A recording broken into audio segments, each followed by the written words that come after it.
നമസ്കാരം. മലയാളി വാർത്ത ഇൻസൈഡിലേക്ക് സ്വാഗതം.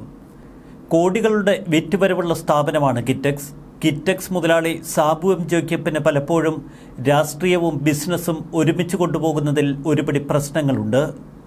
CPM-നെയും പിണറായി വിജയനെയും നേരിട്ട് ആക്രമിക്കുന്നതിൽ ഒരു മടിയും കാട്ടാറില്ല പലപ്പോഴും സാബു എം ജേക്കബ്. എന്നാൽ അടുത്ത കാലത്ത് ചില തെറ്റിദ്ധാരണകൾ സാബു എം ജേക്കബിൻ്റെ പേരിൽ കേരളത്തിൽ ഉയർന്നു. പിണറായി വിജയൻ്റെയും മറ്റു മന്ത്രിമാരുടെയും ഒക്കെ വിദേശയാത്രകളിൽ താനും അവർക്കൊപ്പമുണ്ടായിരുന്നു എന്ന സാബു എം ജേക്കബിൻ്റെ വെളിപ്പെടുത്തലാണ് കൂടുതൽ സംശയങ്ങൾക്കിടവരുത്തിയത്. കൂടെ കിടക്കുന്നവനല്ലേ രാപ്പനി എറിയൂ. അതുകൊണ്ട് തന്നെ സാബു കൂടുതൽ കാര്യങ്ങൾ വ്യക്തമാക്കണമെന്ന് സമൂഹ മാധ്യമങ്ങൾ ശക്തമായി ആവശ്യപ്പെട്ടു. ഇപ്പോഴിതാ CPM-നെ വിറപ്പിക്കുന്ന ചില വെളിപ്പെടുത്തലുകളുമായി സാബു എം ജേക്കബ് വീണ്ടും രംഗത്തെത്തി. P. രാജീവ് മന്ത്രിക്കുൾപ്പെടെ താൻ പണം കൈമാറിയെന്നാണ് ഇപ്പോൾ സാബു എം ജേക്കബ് വ്യക്തമാക്കുന്നത്. 2021 മന്ത്രി P. രാജീവും പാർട്ടിക്ക് വേണ്ടി പണം വാങ്ങിയിട്ടുണ്ട്. CPM-ന് നേരത്തെ ചെക്ക് മുഖേന സാബു കൈമാറിയത് 30 ലക്ഷം രൂപ. എല്ലാ പാർട്ടികൾക്കും താൻ പണം കൈമാറുന്നുവെന്ന് സാബു എം ജേക്കബ് പറയുന്നു. ഒരു വ്യവസായം നടത്തിക്കൊണ്ടു പോകണമെങ്കിൽ രാഷ്ട്രീയ പാർട്ടികളെ കാണേണ്ട വിധത്തിൽ കാണണം. അത് കൃത്യമായി ജനങ്ങളെ ബോധ്യപ്പെടുത്തുകയാണ് ഇപ്പോൾ കിറ്റെക്സ് സാബു. വ്യവസായ മന്ത്രിക്ക് പോലും പണം നൽകി മാത്രമേ ഇവിടെ വ്യവസായം നടത്താൻ കഴിയൂ എന്ന നഗ്ന യാഥാർത്ഥ്യമാണ് കിറ്റെക്സ് സാബുവിൻ്റെ വെളിപ്പെടുത്തൽ. കഴിഞ്ഞ കുറേ ദിവസങ്ങളായി എയറിൽ നിൽക്കുകയാണ് മന്ത്രി P. രാജീവ്. ബംഗളൂരുവിലുള്ള IT കമ്പനികളെ കേരളത്തിലേക്ക് ക്ഷണിച്ചുകൊണ്ടാണ് വിവാദങ്ങൾ അദ്ദേഹം ക്ഷണിച്ചു വരുത്തിയത്. ബാംഗ്ലൂരിൽ വലിയ തോതിൽ വെള്ളത്തിന് ക്ഷാമം നേരിടുന്ന കാലഘട്ടമാണിപ്പോൾ. കുഴൽക്കിണറുകളൊക്കെ വറ്റി വരണ്ടു. അതുകൊണ്ട് തന്നെ IT മേഖലയിലെ പ്രൊഫഷണലുകൾക്ക് അവിടെ ജീവിക്കുക ദുസ്സഹമായി തീരുന്നു.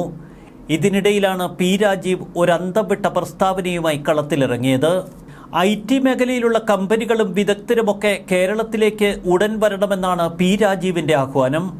ഇതിനെ തുടർന്ന് മലയാളത്തിൽ മാത്രമല്ല കന്നഡയിലും ആവോളം തെറി പിടിച്ചുവാങ്ങി P. രാജീവ്. ആദ്യം നിങ്ങളുടെ മുഖ്യമന്ത്രിയുടെ മകളെ മര്യാദ പഠിപ്പിക്ക്.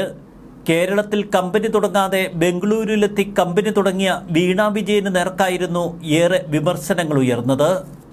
വീണ വിജയനെ കൊണ്ട് നാട്ടിൽ കമ്പനി തുടങ്ങിച്ചിട്ട് പോരെ നാട്ടുകാരുടെ മുതുകത്ത് കയറാൻ എന്ന് മലയാളികൾ പൊങ്കാലയിട്ടു. ഇത് കന്നഡക്കാരും ഏറ്റുപിടിച്ചുവെന്നാണ് സമൂഹ മാധ്യമങ്ങൾ വ്യക്തമാക്കുന്നത്.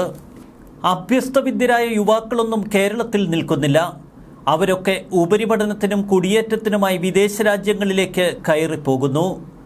ബാക്കി മിച്ചം വരുന്നവർ ബംഗളൂരുവിലേക്കും മറ്റ് മെട്രോ നഗരങ്ങളിലേക്കും.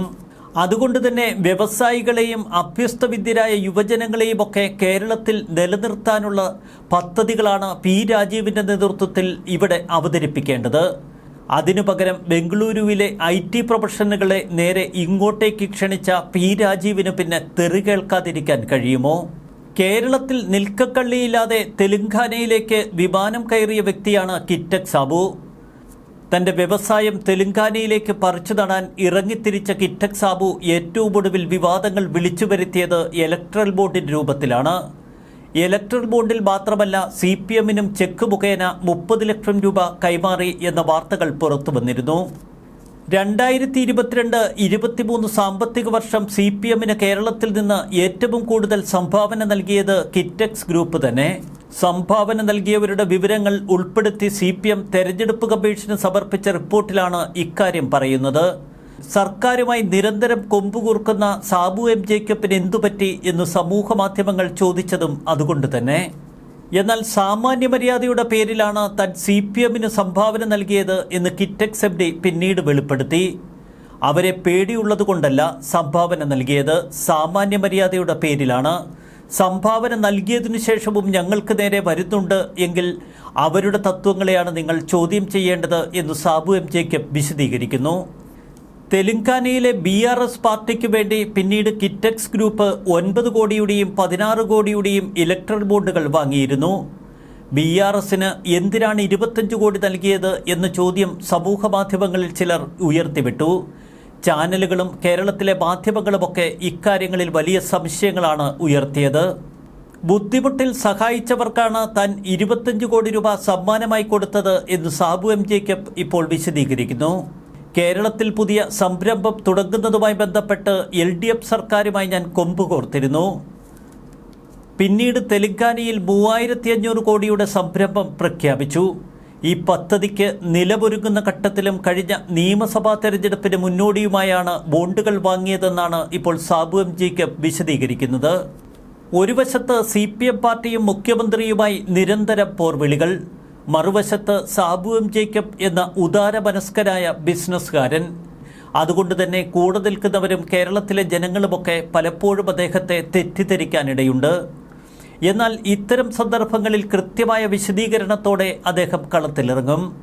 ഇക്കുറി പാർലമെന്റ് തെരഞ്ഞെടുപ്പിൽ 2020 സ്ഥാനാർത്ഥികൾ മത്സരിക്കുന്നത് എറണാകുളത്തും ചാലക്കുടിയിലുമാണ്. 2 മണ്ഡലങ്ങളിലും പരമാവധി വോട്ടുകൾ തങ്ങൾ ശേഖരിക്കുമെന്ന് സാബു എം ജേക്കബ് പറയുന്നു. 2020 വലിയ പ്രവർത്തന മികവ് കാട്ടുന്ന സമയത്താണ് അപ്രതീക്ഷിതമായ ചില വിവാദങ്ങൾ ചില കോണുകളിൽ നിന്ന് ഉയർന്നത്. എന്നാൽ ഒരു വ്യവസായിയായ തനിക്ക് ഇത്തരം സംഭാവനകൾ നൽകി മാത്രമേ വ്യവസായവുമായി മുന്നോട്ടു പോകാൻ കഴിയൂ എന്ന യാഥാർത്ഥ്യം സാബു എം ജേക്കബ് വിശദീകരിക്കുന്നു. മുഖ്യമന്ത്രി മുൻപ് അമേരിക്കയിൽ ചികിത്സയിലായിരുന്നപ്പോൾ അദ്ദേഹത്തിനൊപ്പം ചേർന്ന് നിന്ന് മുഖ്യമന്ത്രി പിണറായി വിജയനു വേണ്ടി ഒരുപാട് സേവനങ്ങൾ സാബു എം ജേക്കബ് കൊടുത്തിരുന്നു. മുഖ്യമന്ത്രിയെ ബെഡിൽ നിന്ന് കൈപിടിച്ചെഴുന്നേൽപ്പിച്ച് മൂത്രമൊഴിപ്പിക്കാനും പിന്നീട് തിരികെ പിടിച്ച് കിടത്താനുമൊക്കെ സാബു എം ജേക്കബ് ഒപ്പമുണ്ടായിരുന്നു എന്ന് അദ്ദേഹം തന്നെ വെളിപ്പെടുത്തി. എന്നാൽ ഇക്കാര്യങ്ങളിലൊന്നും പിണറായി വിജയനോ അദ്ദേഹത്തിൻ്റെ കുടുംബമോ പാർട്ടിയോ പിന്നീട് യാതൊരുവിധ വിശദീകരണങ്ങളും നൽകിയില്ല.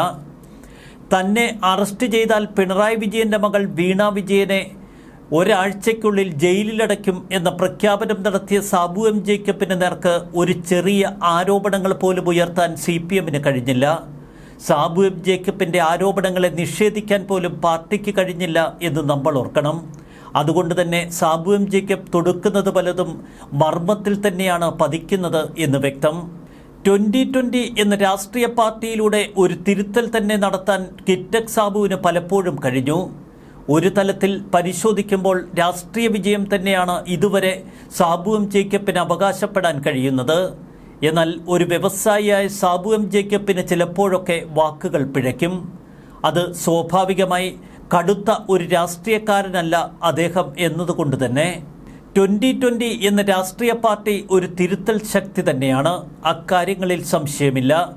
ഇപ്പോഴും പാർട്ടിയുടെ പൊതുപരിപാടികളിൽ 10,000ങ്ങളെ പങ്കെടുപ്പിക്കാൻ സാബു എം ജേക്കബിന് കഴിയുന്നത് അദ്ദേഹത്തിൻ്റെ വിശ്വാസ്യത നിലനിർത്താൻ കഴിയുന്നത് കൊണ്ട് തന്നെ. ഒരു വശത്ത് സംഭാവനകൾ നൽകുന്ന വലിയ ബിസിനസ്സുകാരൻ, മറുവശത്ത് ഒരു രാഷ്ട്രീയ നേതാവ്. ഇവിടെ കൂടുതൽ അച്ചടക്കവും മെയ്വഴക്കവുമൊക്കെ സാബു എം ജേക്കബ് പുലർത്തേണ്ടതുണ്ട്.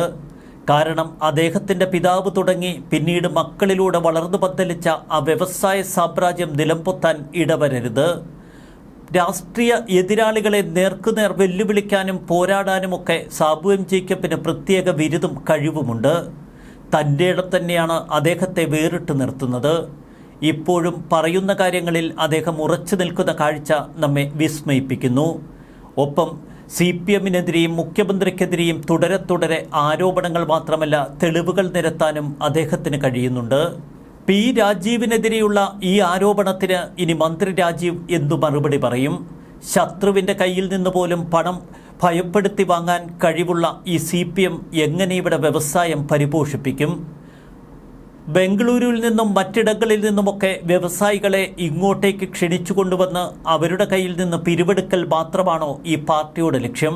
വ്യവസായ മന്ത്രി തന്നെ പിരിവെടുപ്പിനായി മുന്നിലേക്കിറങ്ങുമ്പോൾ ഇത്തരം ചോദ്യങ്ങൾ നമുക്ക് മുന്നിൽ ബാക്കിയാവുന്നു. ന്യൂസ് ഡെസ്ക് മലയാളി വാർത്ത ഇൻസൈഡ്.